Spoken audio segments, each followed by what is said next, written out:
আজকে মাননীয় মুখ্যমন্ত্রী ওবিসি প্রসঙ্গে কি বলেছেন সরাসরি নবান্ন থেকে আজকের যে আপডেট সেটা আমরা তুলে ধরলাম। অবশ্যই প্রত্যেকেই দেখে নাও ভিডিওটা, কেউ স্কিপ করবে না, একটু প্রত্যেকে একটানা দেখুন। আইন আইনে লড়বে। আইনের কথা আমি যেহেতু এখনো ইন্টারিম অর্ডারে আছে, ফাইনাল জাজমেন্ট হয়নি। ফাইনাল জাজমেন্ট হলে I cannot criticize the judge, but I can criticize the judgment. ঠিক আছে, এটা কিন্তু ফাইনাল অর্ডার নয়। ওনারা কিছু সাজেশন দিয়েছেন, ওনারা কিছু অর্ডার দিয়েছেন। সেই অর্ডারটা কালকে আমরা পেয়েছি, কাল রাতে। ওটা নিয়ে স্টাডি করছেন লিগাল টিমের লোকেরা, এবং কেসটা অলরেডি সুপ্রিম কোর্টের কাছে আমরা 3 মাস টাইম নিয়েছিলাম।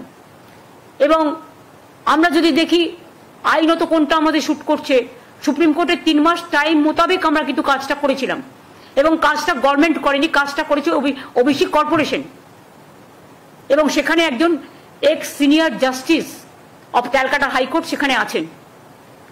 আমরা হাইকোর্টের রুলস মেনেই সবটা করেছিলাম। কিন্তু প্রতিদিন নতুন নতুন প্রশ্ন আসতেই পারে।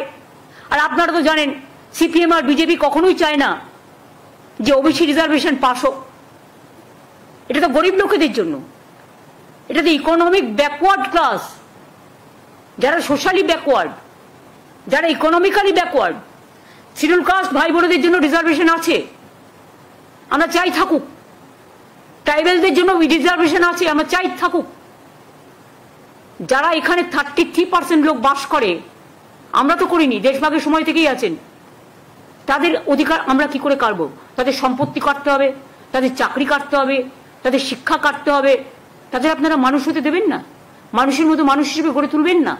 তাও যেটা করেছিল তাতেও আপনাদের বলেছিলাম, তার মধ্যে 60 কাস্ট ছিল নন মুসলিমস। মুসলিম দেখলে আপনাদের গায়ে জ্বালা করে, সেটা আমি জানি।